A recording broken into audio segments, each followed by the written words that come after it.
Okay, everyone, we're sitting here with the main man, Brian Stamey. Brian, good to have you here today. Good to be on. And we are in sunny Florida in his Clearwater store. I think the home office, right? Yep, flagship store. Where all the magic happens. And we'd be remiss today to not remember his late father-in-law, Keith LeClaire, who started the business.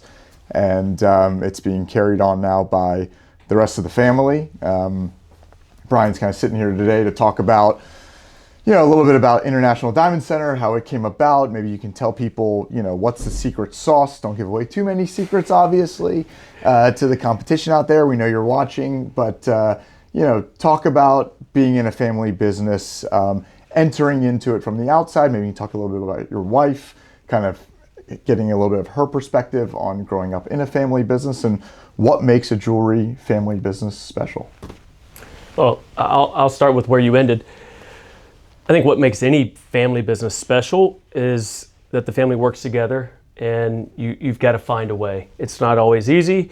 It makes holidays sometimes more interesting, but by and large, family's family. And no matter what, something that Keith always said, no matter what happened at this office, when you go home, it's like take two, new scene, completely. Like that gets left at the office. So I think that's a key thing, that we had a great leader. You asked, how did Keith start this business? Keith started IDC.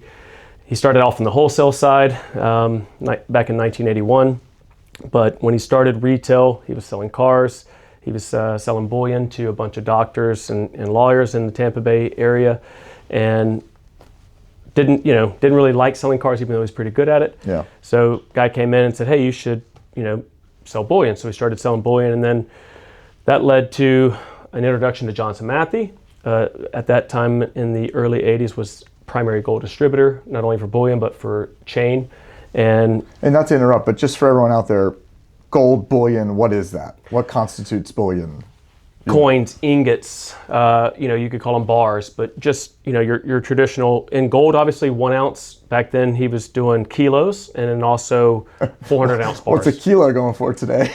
A lot more than it used to when he was doing it. That is for sure. I think gold was like $200 an ounce back then. It's like $5,500 today. So, amazing. A lot more. Yeah. But Keith started this business with simple $600. He bought 8 gold chains, went to the first store, sold them all, went back to his supplier, bought 12, went to the next guy, sold them all. Rinse, repeat, did that. And I think at the end of the first year, what was left of that year, he was at about $150,000 and just kept rolling it. Unreal. And then opened his first retail store in October 1990, which was the building that we're currently sitting in. Nice. And, from there, some fortuitous things. Everything is the American dream and hard work. Yeah. There's no gifts. There's no, easy stuff in today's world, but today we have 11 stores, and here we are, just very similar to your family business, Thankfully, I got in it while Keith was still, with us, was able to learn and be mentored by him, along with his son, Brian, my brother-in-law. My other brother-in-law, Chad, who runs our coin and bullion department, is in the business. So we've been fortunate enough to learn from Keith. He's always had that wholesaler's mentality. I come from more of a marketing background, and, Brian was following in Keith's footsteps on the buying and the procurement side. Yeah. He buys our diamonds, buys our Rolex watches. I handle, the vendors and the retail side of it. But it kind of, everybody has their lane. My wife helps with the inventory management side, and also working with me and our retail vendors. Everybody finds a lane, and you just kind of pull the sled together. It's amazing. When family pulls their weight, there's nothing better than a family business. When they don't, there's nothing worse. So, for all you out there in a family business, we either feel your pain or, it's going really well for you. But so let's talk about kind of the categories of things that are sold here, right? You start off with the gold chains. Talk to folks about, Keith was a guy who loved inventory. And, doubt. And inventory can be power, right? So, is that what kind of separates you guys in the marketplace? If someone can walk in here and find any and all options? Talk about your diamond inventory and maybe kind of where you come from on the natural diamond side.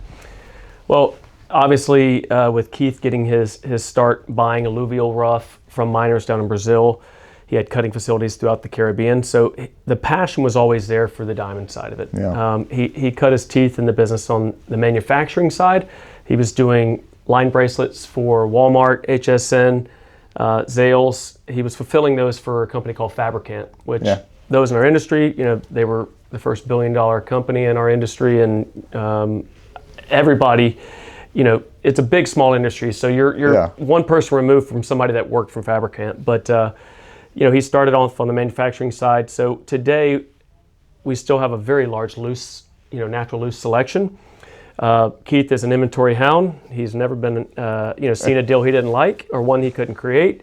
So, we have probably 5,000 mountings in most of our stores, 3,500 to 4,000 wedding bands in all of our stores. One could argue too much selection. Inventory can be great, but inventory also can be, something where you have to turn your money. So in order to do that, you've got to get people coming through the door. So it's great to have inventory, but you've got to sell that inventory and move through it. Yeah, but the reason why people come through the door, right, is that, if they go somewhere to see natural diamonds that are very expensive, right, when you carry 500, 1,000 stones, you guys even more, right? So they can come in and see a 2 carat and they can see a near colorless diamond, they can see a colorless diamond, they can see an SI1, a VS2. That optionality, I mean, you can't just walk into a store in Florida and see that many diamonds on the table, right? I mean, that's such an advantage. Not typically, and I would say it's a big advantage. You want the consumer to be able to view diamonds outside of a vacuum. Online, mostly you're seeing what's left over and what retailers didn't want to put their money in, number one. Right. Number two, you're really seeing somebody's rendition, the lighting, the videography effects or whatever on that stone. So, but you're really not seeing it. You're seeing it on a page. Like to see a color, colors a range. So it can, not all Gs are created equal, not all SIs are created equal. So, everything, you come in store, you can see 5, 6, 7 stones all at once, just like at your stores. You guys believe in inventory, you believe putting your money, where the business is. And I say putting your money where your mouth is, because it really is. If you believe in it, you've got it there for the consumer to see. When they're able to see diamonds side by side, different colors, different shapes, different sizes, different layouts or makes, as we would call it, that gives the consumer the ability to feel like, hey, I feel comfortable in this decision. Guys especially. More couples are coming in together, but guys especially want to know that they're getting something she's going to love, they're getting a great value, and they're getting something that they can be proud that show off on her finger. Absolutely. And listen, one of the things in today's world that we all pay a lot of money for in a lot of different ways is convenience. 100%. And for somebody to be able to come in one time, shop with confidence at the store, pick out a diamond, pick out a ring that day, because there's no objections we can't overcome. And I think what you're doing here is just incredible. You just mentioned all the mountings that you had, engagement rings and wedding bands and diamonds. What more can you ask for? One-stop shop. And you talk about the manufacturing side of the business. That really, we talked about the secret sauce in the opener there, coming from that wholesale manufacturing mentality. It's just the fact that we're cutting, people talk about, I hate hearing the word cutting out the middleman, but there is layers, is what I would like to say. And we're really cutting through all of those layers and getting right to the source. So I think it's unbelievable. But talking about color, we mentioned that in there a little bit. I know there's a love for color in this store as well. Sapphire, ruby, emerald across the board. I talked to people a little bit about to me, it's a very blind deal. You have to kind of know who you're coming to and the trust factor. Talk about some of those things of how you get, you can convince folks out there, hey, you can trust where you're going, you can trust the color you're buying from here, and maybe why not to trust it from other places, little red flags maybe that you would see. Yeah, I mean, I think with anything with jewelry, trust is a foundational building block. It's the cornerstone of our business. So we've done that for 40 years, just like you guys have on the diamond side. Color is as equal, it's equally, or if not more so, complicated than diamonds. Yeah. You've got leading, oiling, filling. I mean, there's so many things there. Majority of what you're seeing in color AKA has been treatments. Sorry, thank you. They've been treated at some level. So, you've got what I call res, ruby, emerald, sapphire. So those are your mainstays, your your precious gemstones. Right. Those are what you've seen traditionally. Most people have seen the rubies, they've seen the emeralds, they've seen the sapphires. Like rubies, the rarity upon rarity. I mean, super rare on your untreated, your Burmas, your finest of the finds. Sapphires, you've got your cashmeres. I mean, they don't exist. They're the cornflower blue. They're just gorgeous. You're looking for special things there. Really, what they're looking for is somebody that you trust, is done the work for you, is protecting the customer. They've taken the guesswork out of it, and then you can buy with your eye, and buy value, and buy beauty. So we've gone beyond those three, ruby, emerald, sapphire, into tourmalines. A lot of those come from Brazil. A stone that's very popular right now in the marketplace is Paraíba. Very rare, can be very expensive. When it has that perfect mixture, we call it ocean blue, kind of that bluish green. Most of what comes out of the ground now is from overseas, Madagascar.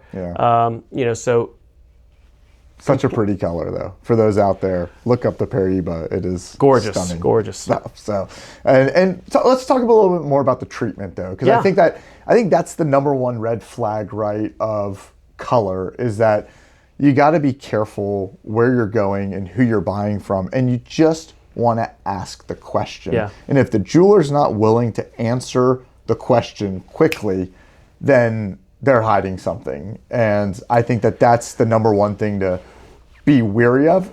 And, I don't know if I would necessarily put a dollar amount on it, but at a certain dollar, it should be certified as well. No doubt. At a certain point. I would say even more so than that. By the way, I said Paraíba is coming from Mozambique, not Madagascar. So Freudian slip there of the colors from all over. But what you're seeing with color, I would say color is even more so important to get a GIA or a Google cert. You need that type of cert to verify, has this stone been treated? Has it been heated? Has it been oiled?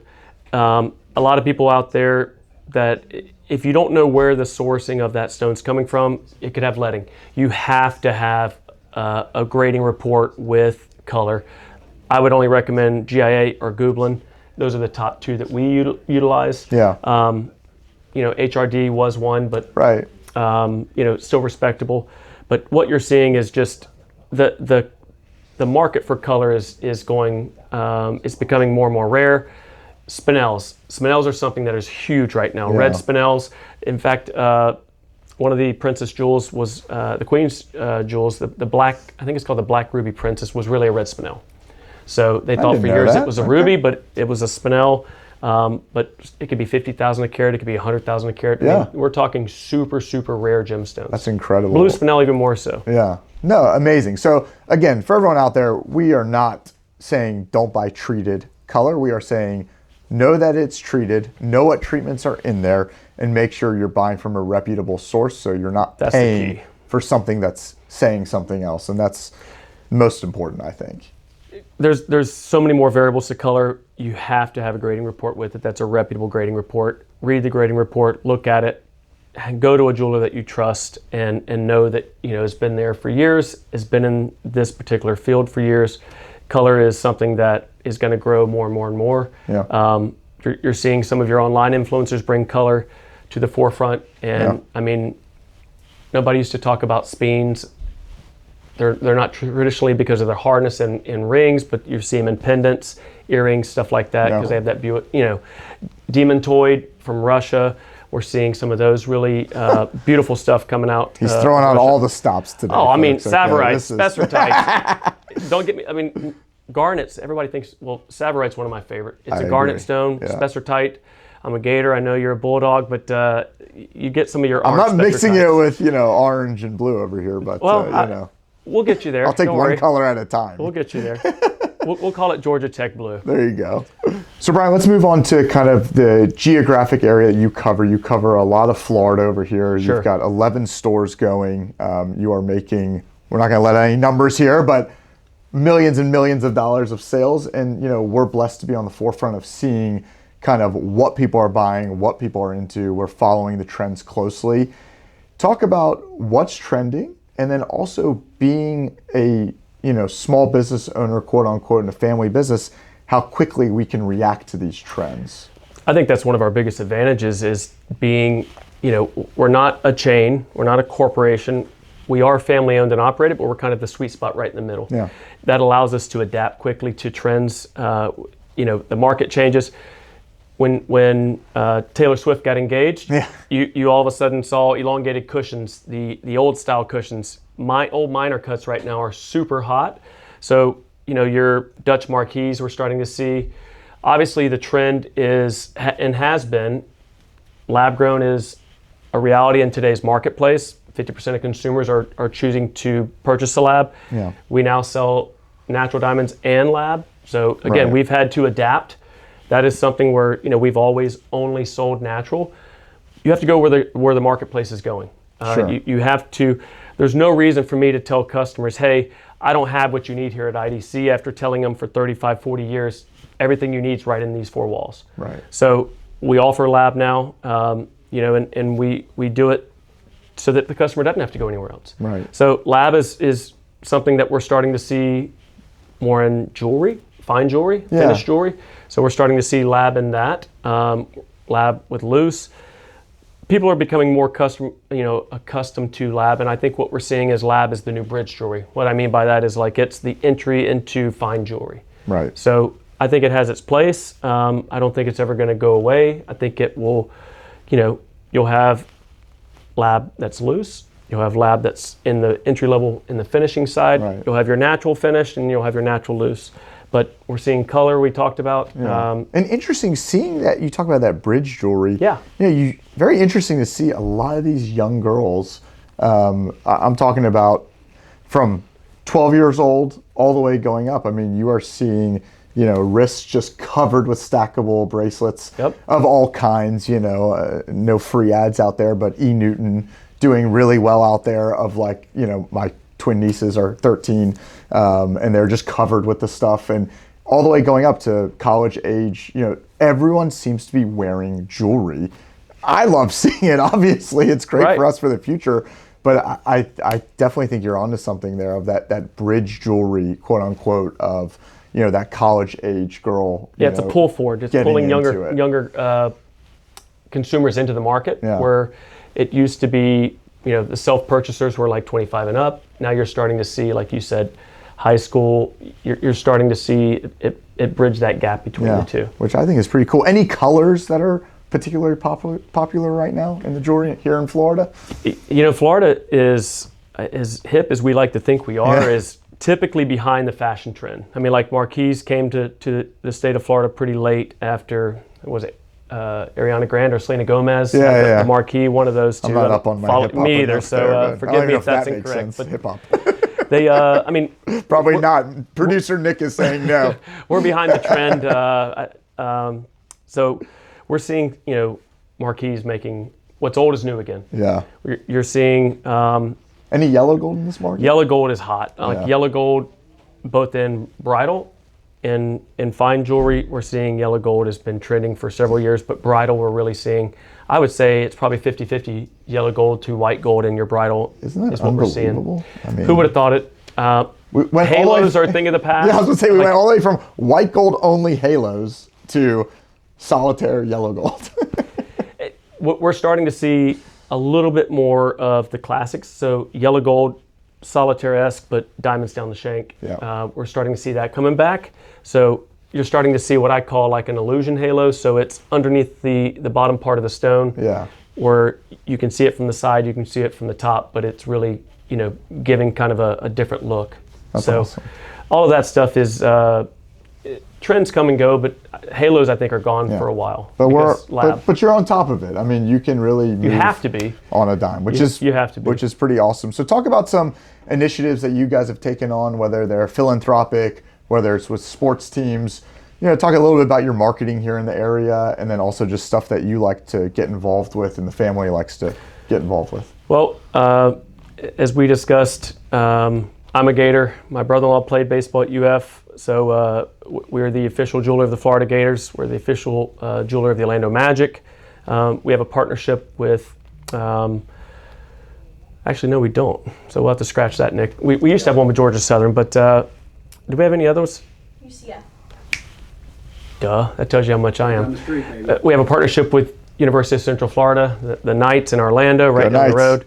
Haven't been to the bounce house yet, but I got to see him play in the swamp a couple years ago. But those are those are a lot of our giving is we have a Fifth C Foundation. Obviously, Fifth C is a play on the four C's, but stands for charity. But for us, we have three tenets in our Fifth C. Giving kids a chance. So one of my passions is pediatric oncology. I'm on the board of Johns Hopkins All Children's down in St. Pete. It's helping inner city kids with schools like Academy Prep, where they're going 11 months out of the year, 11 hours a day. It's supporting military families. So Operation Healing Forces is the mental, emotional, and physical healing of special forces and their spouses. So they get them together and do retreats. And then, ending human trafficking. So human trafficking, it blows my mind that Tampa and Orlando, two of the markets where a majority of our business is coming from, is number 2 and number 3 in the state of Florida outside of Miami for human trafficking. Wow. So human trafficking is something that Tim Tebow, Go Gators, have continued to bring to the forefront. But there is some real atrocities that are happening there. But what's most important is the money that we're raising through our nonprofits stays local in our communities where our employees live, work, and play. That's incredible. Listen, doing for the community is so crucial. I think it's very admirable what you guys do. And I want to point out the fact that you guys actually have a nonprofit set up so you are really controlling where the money goes and putting it to use that is going to the right place. Yeah. When it comes to charity, unfortunately, there's some charities out there that are not doing the best with it, and the fact that you guys have vetted it out, you're taking some of the proceeds from the business that you're doing, keeping it local, I think it's incredible. So Brian, that was fun. Appreciate it, buddy. I'm not going to say Go Gators, but I will remind you that the Dogs won the SEC championship. You know what? On camera here, we can add to our $1 bet here, and we'll see who. There we go. $1 bet over to the other. $1 bet's down. There we go, baby. I love it.